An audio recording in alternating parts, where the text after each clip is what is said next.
Bom dia, então, você que está chegando aí do segundo ano. Como eu disse há pouco, falar de saudades é assim, nem preciso mais falar, porque vocês sabem do tanto que eu estou sentindo saudade de vocês, né? Da falta que me faz estar junto de vocês, sentindo a energia de vocês, né? Mas como eu digo sempre, tudo vai melhorar, novos dias chegarão, novos tempos chegarão, tá? E vocês, cuidado com o corpo, com o espírito, com a alimentação, exercício. Não fiquem só deitados, né? Estabeleça uma rotina, isso é muito importante. Não pense que só vocês que são novos, que de vez em quando dão desânimo na gente também, né? Mas a gente briga. A briga mais difícil é com a gente mesmo. Então, bem-vindos, muito bem-vindos, bom dia, tá? Bem-vindos aqui no meu cantinho, na minha casa. Estou tirando vocês dentro do quarto. Olha que manhã linda, céu azulzinho, né? Tem um sol e tem um céu lá fora esperando a gente. Acredite nisso aí.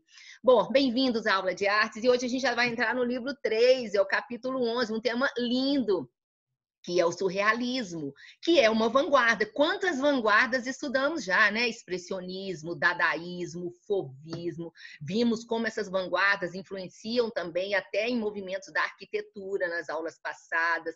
Todas essas aulas já estão disponíveis, tá? Muito bem. O surrealismo é uma vanguarda muito tranquila, porque as características, você vai olhando para a obra e não tem como fugir, né? É um termo de origem francesa também, surrealismo, é uma super realidade. Esse termo foi usado pela primeira vez em 1917 pelo poeta Apollinaire, mas oficialmente essa vanguarda é lançada. Lembram da aula passada que a gente viu o Manifesto Futurista de Marinetti? Pois é, teve um manifesto surrealista também lançado no jornal por André Breton em 1924. E essa arte, todos esses conceitos, eles propunham arte além da consciência, além do que está claro, né? Eu estou dando aula para vocês, vocês estão assistindo a aula, nós estamos conscientes. Mas na nossa mente tem coisas que estão escondidas, né? Lá numa outra gaveta, e nem sempre é tão claro trazer esse inconsciente. E nesse momento, né? A princípio na década de 20, mas ele se estende, e todas essas vanguardas têm a ver com principalmente a primeira e depois com a Segunda Guerra. O surrealismo é uma reação à primeira, ele fala dos traumas da Primeira Guerra Mundial e depois ele continua até a Segunda Guerra Mundial trabalhando todas essas diretrizes do sentimento, né? Essas coisas que ocasionaram o conflito, não só da guerra, mas os conflitos internos. E como eu disse a vocês, o estudo do inconsciente. Nesse momento, Freud começa os estudos sobre a nossa mente, que até hoje, né, é cheia de mistérios, tem muita coisa para ser estudada, inclusive o poder que a gente tem sobre a mente da gente, da mente sobre o corpo, isso é muito pouco estudado, na minha opinião. Então, e Freud começa esses estudos. E esses artistas investigam o consciente, o inconsciente, o sonho e a realidade, esse mundo onírico que vocês estudam tanto na literatura, né? Do sonho, da imaginação, isso vai estar sempre à mostra nas obras surrealistas, né? E outra coisa, que os surrealistas são frutos do dadaísmo. Lembra do dadaísmo? A reação à Primeira Guerra, trabalhos sem uma conexão lógica, aquele vazio, na verdade, era um protesto. Só que aquele automatismo, né, espontâneo do dadaísmo, ele vai ser mais direcionado no surrealismo. Vocês vão entender direitinho quando eu mostrar para vocês as imagens, né? Muito bem. E é uma realidade alternativa, não é essa realidade presente, como eu disse, né? O artista, ele exterioriza elementos dessa existência humana e de uma existência fundamental. Tipo assim, quais são esses elementos fundamentais da existência humana? Para o surrealista seria a violência, a morte, o sexo, né? E todas essas mazelas reprimidas, de todos esses conflitos, além disso aí, que a gente vivencia, né? E questionavam também a produção artística, olha só, eles achavam que a arte deveria atender ao homem e não ao dinheiro. Também é uma atitude contraditória, isso aí nos princípios surrealistas, mas alguns deles ganharam muito dinheiro e exploravam essa vibe das galerias, de vender os quadros. Um exemplo é Salvador Dalí, né? Que ele também trabalhou bastante essa coisa de ganhar o dinheiro, de valorizar seu trabalho e de vender realmente o trabalho, né? Vamos ver algumas imagens aqui que vai ficar mais tranquilo. Olha só, o livro de vocês começa mostrando um filme que foi gravado, nem foi gravado, na verdade. Foi um projeto de 1946. Isso aí não vai dar tempo da gente assistir hoje, ou no final dessa aula, vou tentar abrir os microfones, ver se dá tempo da gente conversar um pouquinho. Talvez a gente não termine todo o surrealismo hoje, do jeito que eu gostaria, né? Mas esse é um projeto de Walt Disney e Salvador Dalí de 1946. Era uma animação de 17 segundos, né? Juntando as ideias desses dois gênios, Walt Disney, o gênio da animação, e Salvador Dalí, o gênio das pinturas surrealistas. Era uma animação de mais ou menos 17 segundos, mas que não foi concluída. O sobrinho de Walt Disney, em 2003, é que conseguiu concluir. E é lindo, é uma música mexicana e fala, gente, uma história de amor impossível entre uma bailarina e um jogador de futebol americano, cheio de símbolos. Aí vocês estão vendo algumas cenas. É curtinho, em 17 segundos, vocês podem assistir aí pelo YouTube. Não vamos assistir hoje por conta que eu quero dar essa iniciação aí para vocês, né? Os desenhos são maravilhosos e os dois trabalharam juntos, né? Mas não concluíram. Estavam os desenhos, estava o projeto e só em 2003 um sobrinho de Walt Disney que conseguiu executar esse projeto. Eles estão sempre distantes, a bailarina de um lado e o jogador do outro. E o mundo deles não se completam, não se cruzam, né? A gente vai ver essa distância, até que no final parece que na verdade, está dentro do outro. O mundo de um está dentro do mundo de outro. E outras interpretações. Assistam, em 17 segundos, vocês vão fazer uma viagem fantástica. Aí os dois, Walt Disney e Salvador Dalí. Olha só, os cenários surrealistas, né? E isso também é cena da animação do filme. Mistura sonho com realidade. A técnica de Salvador Dalí era perfeita. Nós vamos ver vários artistas surrealistas, mas não tenho dúvida que Salvador Dalí foi um dos mais comentados, né? Termo francês, já falei, do manifesto, né? Esses detalhes já falei, os impulsos psíquicos, né? Todo esse material está no e-mail de vocês, tá? Já foi enviado.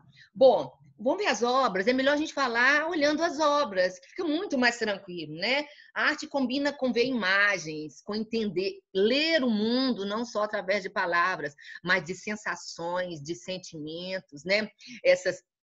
Todas essas coisas que um homem, às vezes, está lá dentro, ele não consegue. Sabia que tem coisa que a gente não traduz em palavras, ela é traduzida em sensações.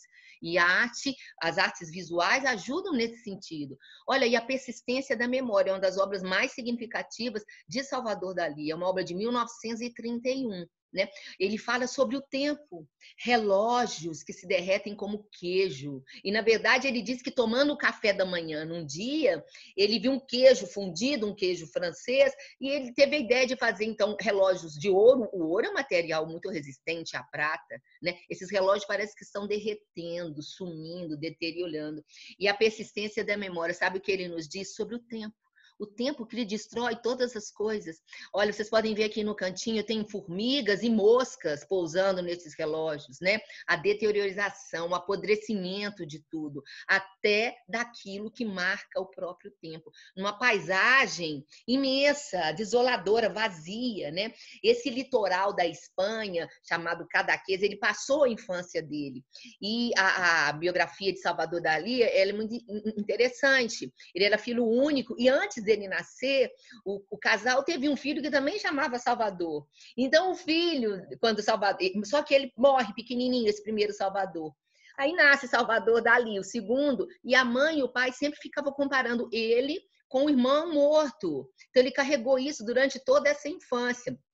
Muito paparicado, né? Muito protegido, e a gente vai ver ele adulto, um temperamento difícil também, inclusive com os outros artistas que eram surrealistas. Ele foge depois do movimento surrealista, ele fala, o surrealismo sou eu. Essa autossuficiência de não estar em um grupo, né? Então a gente vai ver também, se vocês puderem, todos esses artistas que eu falo, pesquisem mais um pouquinho sobre a vida, entendendo a vida deles, a gente entende a arte também. Então esse ambiente imenso, olha só, né? O cachorro, sempre às vezes aparece um cachorro solitário, uma figura solitária nesse litoral. Muito bem. E eu, como eu disse a vocês, para os surrealistas, a arte deveria atender o homem e não ao dinheiro, mas muitos ganharam dinheiro. Salvador Dalí e a mulher dele faziam questão de vender os trabalhos e muito caro. E ele sabia se promover bastante através da mídia que tinha na época, né? Ele fazia, às vezes, uns trajes, chegava de maneira diferente nas exposições, tinha um comportamento até fisicamente, a roupa, os bigodes, chamando atenção, fazendo uma espécie de propaganda em cima dele e das suas obras, né? E o contexto das guerras, né, gente? Como que influenciaram nas vanguardas, né?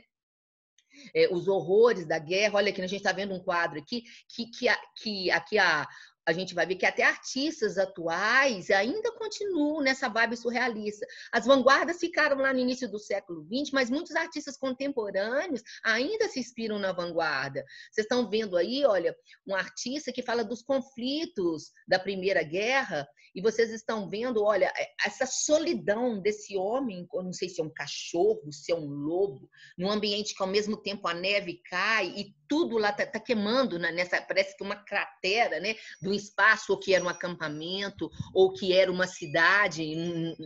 Isso tudo, a imaginação da gente, e cada um tem uma leitura. Mas olha, é muito tranquilo da gente observar, né? Essa coisa de imagens que estão sofridas, né? Ou do coletivo, ou até da individualidade também, né? E os dois, como eu disse, o surrealismo vem do dadaísmo, né? Todos pregavam essa destruição da lógica, mas os surrealistas faziam uma reconstrução, né, sem negar essa organização, um novo entendimento sobre o humano e sobre a sociedade, né? Falei sobre Freud também, os primeiros estudos da psicanálise sobre a mente. Freud ele era colega, era amigo de Salvador Dalí. Ele disse, olha só, e para vocês verem, como eu disse, a figura, né, os bigodes. Salvador Dalí era espanhol e ele dizia que esses bigodes eram antenas, que ele teria ligação com Marte, de onde viria a sua inspiração. Mas são muitas histórias sobre ele, muitas, na velhice, né? São coisas, assim, interessantes para dizer, o comportamento tem tudo a ver com a obra, né? Já falei da Persistência da Memória, de 1931. O sono, gente, olha, uma coisa tão pesada, né? Mas ao mesmo tempo tão leve. Essa máscara que parece ao mesmo tempo de pedra e ao mesmo tempo de pano ou de lona, de alguém dormindo, ela está sendo escorada por figuras, por estacas fininhas, que podem ser quebradas a qualquer momento. Então, o sono é uma coisa difícil. Sempre eu falo com vocês, às vezes, em sala de aula, uma coisa muito difícil de se dominar, o sono. E nesse trabalho a gente vê isso. E a solidão dos ambientes, olha só, as figuras solitárias, às vezes aparece ao fundo a figura do cachorro, ou uma montanha, ou um pedaço de rocha. Na maioria das vezes, o litoral da Espanha, né? Muito bem. O Manifesto de André Breton, já falei para vocês, e Freud, o inconsciente, né? Freud dizia que todos possuem um lado inconsciente. Conto sempre na sala de aula, uma vez que eu dei um exercício de teatro, e uma aluna disse que durante quando eu falei, na posição fetal, ela sentiu um desespero muito grande. Era um exercício de alongamento, eles tinham que ficar de lado e depois abrir, esticando. Era um exercício, começar com respiração, depois alongamento do corpo. E essa menina disse que sentiu, nesse momento, quando eu disse, vamos ficar encolhidinho, ela sentiu como se estivesse dentro do ventre da mãe. Então, ela sentiu um desespero muito grande, porque quando ela nasceu, a mãe faleceu. Então, o que essa chave, quando eu disse, vamos ficar de ladinho, igual o neném encolhido, isso desenvolveu, e era uma aula de teatro, isso trouxe na menina, isso há muitos anos atrás, o inconsciente, né? Aquela vivência dela na hora do nascimento, de perceber a morte da mãe. São muitas coisas a serem desvendadas no inconsciente de cada um, né? Muito bem, a pintura surrealista é simbólica, é enigmática, tenta desafiar o espectador. Você olha e fala, bom, aonde que eu vou? O que isso significa? Aquelas velhas perguntas que todos têm que fazer da arte, né? Todo mundo quer uma explicação, o significado. Aqui nas nossas aulas, didaticamente, eu tento fazer isso com vocês, mas a arte, principalmente a arte da nossa época, a arte contemporânea, ela não quer te dar resposta, ela quer te fazer perguntas, né? E o surrealismo causa desconforto, porque nem sempre é tão óbvio o que a gente vê numa obra. E a figura de Salvador Dalí, que ele sabia fazer marketing em cima da sua própria figura, com os trajes, olha, uma lagosta em cima da cabeça, ele conseguia nessa vibe de chamar a atenção sobre ele, e eu trago um pouquinho sobre a bibliografia dele. Olha essa obra, gente, Cisnes refletindo elefantes. Vou deixar vocês olharem primeiro, né? Percebam, antes que eu fale alguma coisa. Muito bem. Uma paisagem, um lago com algumas árvores secas. E acima do lago eu vejo cisnes, né? Cisnes leves, delicados. Mas na sua imagem refletida no lago, na água, que a água é um espelho, principalmente em dias de céu claro, eu não vejo cisnes. Até vejo, mas juntando a imagem deles, né? Ao contrário, né? Olha só.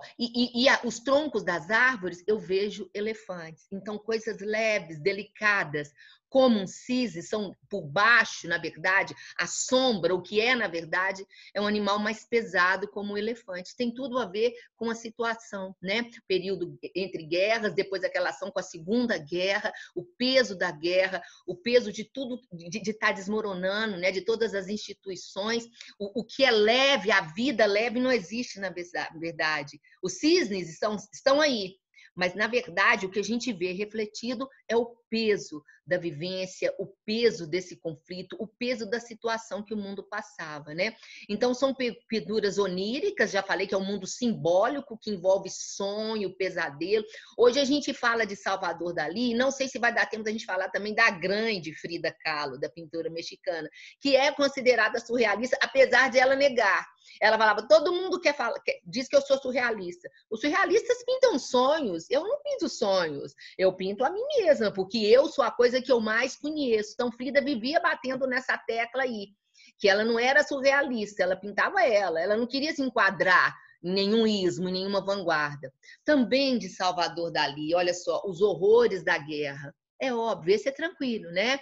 É uma cara cadavérica, monstruosa, e dentro desse rosto, dessa caveira, tem outra, dentro do olho dele, da boca desse rosto monstruoso, que na verdade parece uma caveira, tem outro que tem outro. A face da guerra é infinita, a violência do homem é infinita, né? A violência vai gerando violência, a morte vai gerando a morte. São trabalhos fortes, né? E aí ele pintando, e ele tinha uma técnica muito bonita, ele sabia pintar, ele sabia fazer texturas, ele sabia pintar realisticamente, mas não foi esse o caminho que ele escolheu. Então vocês estão vendo aí um momento em que ele pintava aí a face da guerra. A tentação de Santo Antônio, isso é uma passagem da história aí da religião cristã, que Santo Antônio é tentado por todos os prazeres da vida, a luxúria, o dinheiro, por todas as tentações. E vocês estão vendo como o cortejo passando com pernas longas, ao mesmo tempo elegantes e ao mesmo tempo repugnantes, estranhos, e o santo, né, tentando aí com uma cruz afastar todas as suas tentações. Bom, de todas as obras, vou tirar aqui um pouquinho, não sei se consigo tirar aí para vocês, aí, ó. Essa é uma obra muito importante e muito significativa, de 1943, também de Salvador Dalí.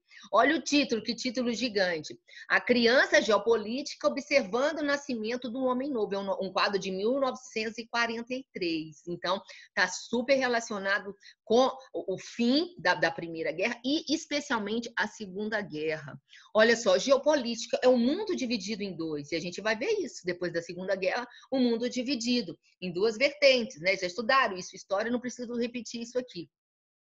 Um mundo dividido, e nesse mundo dividido, vocês estão vendo aí, o homem tenta nascer, sair desse ovo que não tem a casca dura, é um ovo mole, parece. Você consegue ver aqui, ó, o pé, o joelho do homem, como se fosse um ovo, entre aspas, de borracha. Os ovos dos répteis são assim, né? É uma casca mole. Então, esse homem tenta sair. Esse nascimento não é um nascimento tranquilo, porque vocês podem observar, ó, que tem, na ruptura sai uma gota de sangue, e uma gota grande, né? Então, é um nascimento muito sofrido. É um mundo devastado, sem cor, né? Com cores de coisas secas, de outonais, como o marrom, esse amarelo palha, esse esverdeado, esse cinza, né? Não tem uma relação com o céu azul, com o verde, não, é uma paisagem seca. Como secos são os personagens que observam o nascimento do homem, a mulher e o menino. Olha só, a mãe mostra com uma descrença, ela faz assim, né?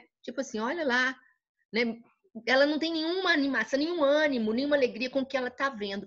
E o menino esconde, né, assim, as pernas da mãe, olhando esse homem que nasce amedrontado. Observem que o homem apoia aqui, na região da Europa e ele surge no continente da América, americano, especificamente na América do Norte. E a gente sabe que depois da Segunda Guerra, né, a Europa detonada, os Estados Unidos têm aí um crescimento.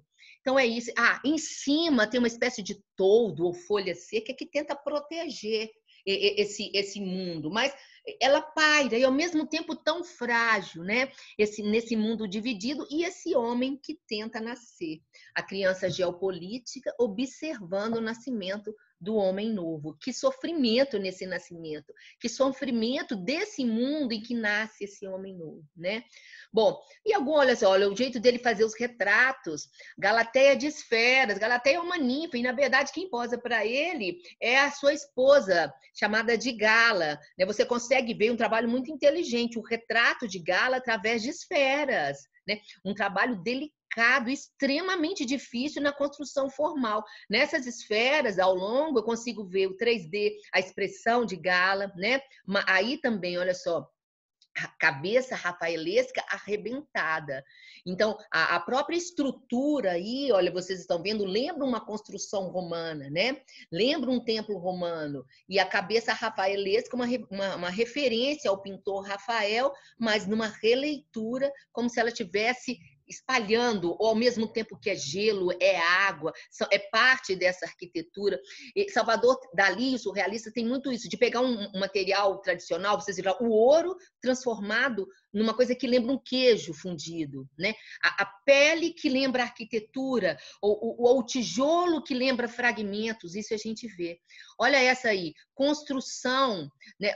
Construção mole com feijões cozidos, ou premonição da guerra civil que acontece na Espanha, o sofrimento, é um quadro de torturas também. Aí eu trago a definição para vocês, a análise deles, mas especificamente, no geral, ele fala isso, desse mundo sofrendo, né? Desse mundo arrebentando, e fisicamente a gente vê estruturas que são esticadas ao limite, né? O homem levado aos limites.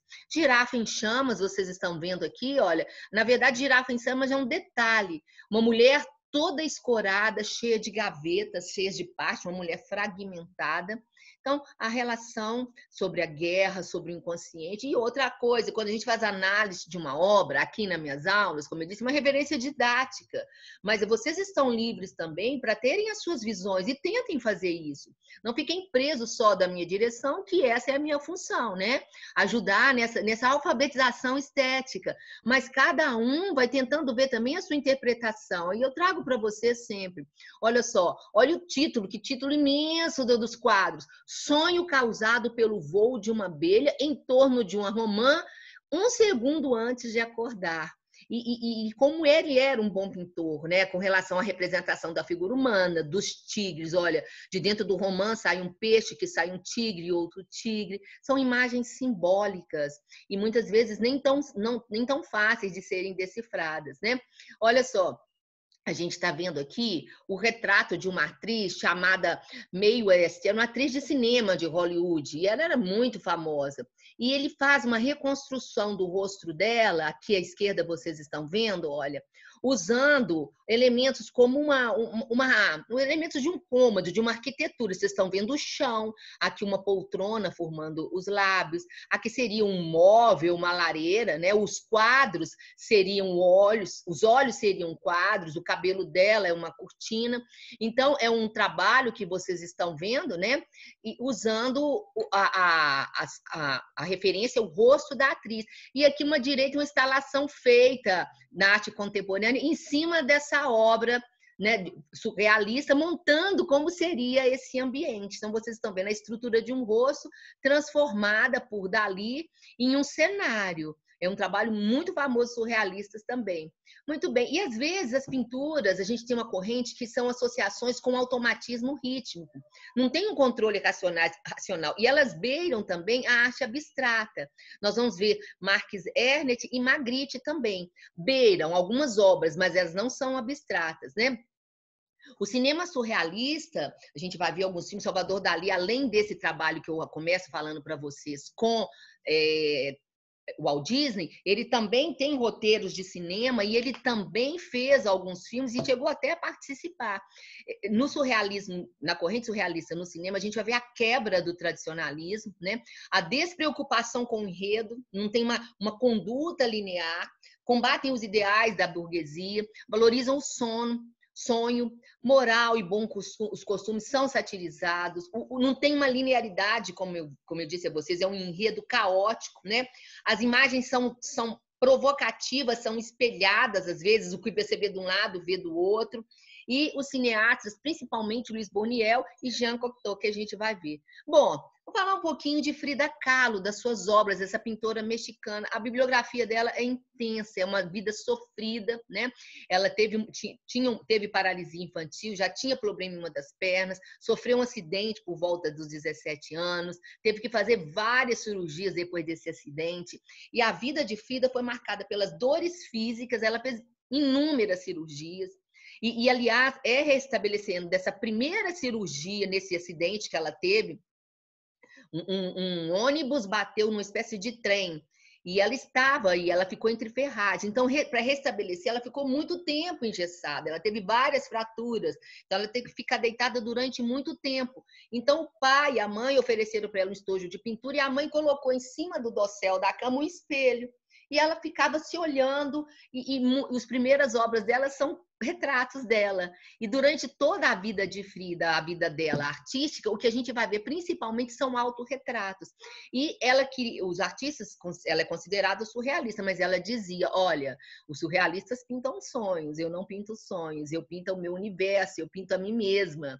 Olha, e além da dor física, a gente vai ver em Frida Kahlo, as dores emocionais. Ela teve um relacionamento amoroso, ela foi casada com um grande artista mexicano, Diego Rivera, e teve muitos problemas de relacionamento com relação à fidelidade, e ela sofria muito, porque ela era muito apaixonada, né? Chegou ao ponto de Diego trair Frida com a irmã de Frida Kahlo. Então, essas dores físicas e emocionais, a gente vê nesse autorretrato, olha, vocês estão vendo que a gargantilha, o colar que ela usa aqui é um colar de espinho, né? São espinhos e pendurado tem um beija-flor, como se fosse um talismã, mas esse beija-flor não voa, porque ele está amarrado pelo bico, né? Então, olha só, não precisa ser grande interpretador de arte para vocês entenderem a dor que ela sente, né? A necessidade de voos, a necessidade da liberdade e essa introspecção que ela passa na própria visão. Os animais que acompanham ela é um macaco que parece catar os piolhos e um gato preto que olha para o espectador de uma maneira bastante sinistra, né? Apesar das folhas verdes e algumas flores e borboletas e libélulas, né, atrás do quadro, o quadro não passa esse aspecto bucólico do jardim, pelo contrário, né? Ele passa uma introspecção. Esse mundo dentro de Frida, como eu disse, marcado principalmente pela dor física e as dores do amor também, né? As dores emocionais. E ela questionava, quando ela casa com Diego Rivera, ela vai morar um tempo nos Estados Unidos e ela não gostava do modo de vida americano. Tanto é que ela fazia questão de usar os penteados das mexicanas, usar os vestidos mexicanos. Olha, a gente está vendo aí autorretrato na fronteira do México com os Estados Unidos.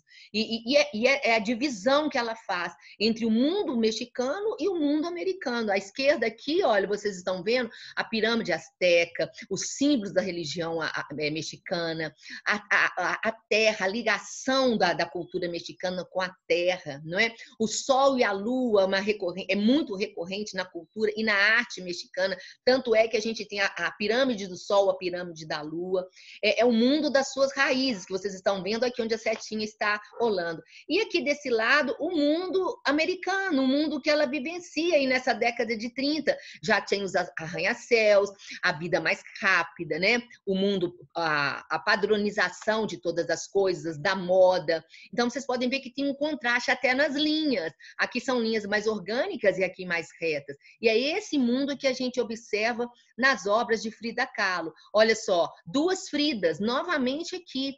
Uma Frida tradicional, com os vestidos mexicanos, com seu coração que passa para essa outra Frida, usando os trajes mais elaborados, menos mexicanos do que esse aqui. E essa Frida tem uma hemorragia no coração que ela tenta estancar com uma tesoura cirúrgica, mas esse coração pinga, pinga, e a gente confunde os bordados, a beleza desse traje, com o sangue que vai pingando nessa roupa. Duas Fridas é uma obra, é um autorretrato também de Frida Kahlo que a gente vê aí, né, Kahlo? Muito bem, eu trago para vocês a interpretação dessas duas personalidades de Frida. Frida sofreu muito por conta desses acidentes que ela teve, dessas cirurgias. Ela nunca conseguiu engravidar, até, aliás, ela engravidava, mas perdia os bebês, né? E eram abortos espontâneos. Aí vocês estão vendo ela na cama voadora em 1932.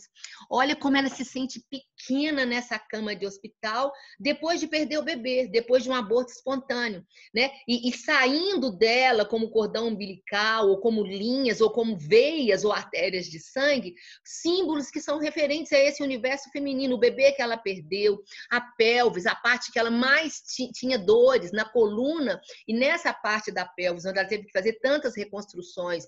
O caramujo, né, dentro da sua casca, ou saindo dela, o símbolo do masculino, feminino, a orquídea, símbolo do feminino, aqui o próprio osso da sua pelvis, e lá atrás, olha, ao invés de um quarto de hospital, que já não é uma coisa boa e acolhedora, a paisagem é menos acolhedora. É uma paisagem americanizada, com fábricas, indústrias, sem aquele caráter acolhedor das paisagens mexicanas que a gente vê, né?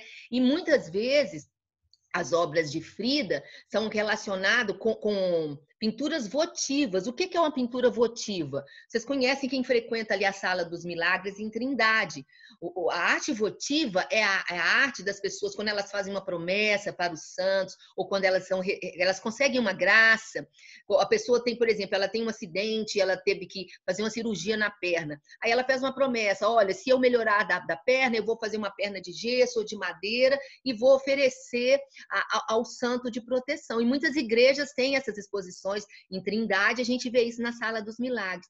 Então, muitas vezes suas obras parecem com essas pinturas votivas, de pessoas que conseguem graças. Olha só, esse quadro aí, e vocês podem ver que não são quadros decorativos. Ela coloca relatos de uma atriz de Hollywood que pula de um edifício, né? Ela dá fim à própria vida, e porque ela não conseguia mais fazer sucesso, apesar de nova, era considerada velha para Hollywood. Esse quadro também, vocês vão ver uma pintura votiva, eu vou explicar melhor para vocês. Ela viu no jornal um marido que assassinou a esposa e ele falou: não, mas eu só dei umas facadinhas, foi só uns furinhos pequenos, mas ele acaba com a esposa. E a Frida faz então uma releitura disso aí, do sofrimento, dessas facadinhas, entre aspas, que esse marido aí fez, né, assassinando essa esposa. Esse universo feminino, os quadros de Frida relatam muito isso, as dores do universo feminino, as traições, os amores, como eu disse para vocês, né? O sofrimento, as angústias, não só físicas, mas principalmente os sofrimentos da alma. As primeiras obras dela, elas já tinham ênfase nos retratos, olha, vestido de veludo, mas aos pouquinhos ela vai ficando mais expressiva. O cenário, como vocês viram aquele lá com o macaco e o gato, aumentam essa explicação do que ela sente. Olha esse autorretrato, gente. Nós fizemos uma peça que tinha essa cena. Autorretrato com cabelo cortado. Os cabelos é uma das coisas que dá mais feminilidade a uma mulher, não é? Então, quando esse momento aí, esse momento da vida dela, ela foi traída pelo marido. Eu disse que ele traiu Frida com a irmã da Frida. Então, ela fica tão triste, vazia, que ela pega uma tesoura e corta o cabelo de qualquer maneira. Aqueles trajes que ela usava femininos, ela substitui por um tempo por roupas masculinizadas. E ela faz esse autorretrato com cabelo cortado. Olha só, os cabelos que ela corta parece que são gosmas, parece que são serpentes, eles ganham vida, eles também falam dessa dor. Né? Apesar de serem filhos, também simbolizam a dor de Frida. Esse é o surrealismo, né, gente? Olha, aí uma foto de Frida, que ela, quando ela se restabelecendo das suas cirurgias, e ela pintava muito tempo, ficou muito tempo deitada. Então, o pai adaptou um cavalete, a mãe pôs um espelho, e ela começou a pintar exatamente por isso.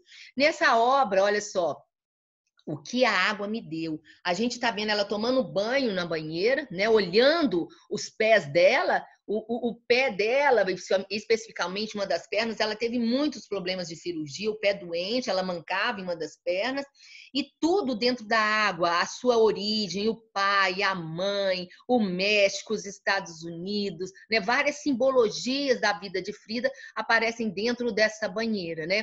É como se a banheira branca fosse a vida e os elementos da água fossem as reflexões que a vida lhe deu. Observem depois com mais calma todas essas obras. A Árvore da Esperança, novamente, o sol e a lua, o México de um lado, a terra rasgada dos desertos, aberta, né? E as dores dela, aqui do lado a cirurgia, ela de costas depois de uma cirurgia, e esses coletes que durante toda a vida ela teve que usar e que incomodava demais. Então, essas referências a gente vê muito nas obras de Frida, né?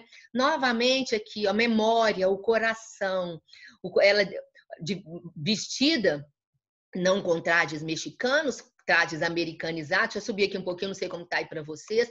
O vestido mexicano de um lado, a colegial que ela foi de um dia do outro, uma agulha que passa pelo coração dela que não está lá. O coração está aqui sangrando. Muito esse símbolo do coração sangrando, dessas dores. E quando, restabelecendo dessas cirurgias, ela tinha que se alimentar e muitas vezes o apetite sumia.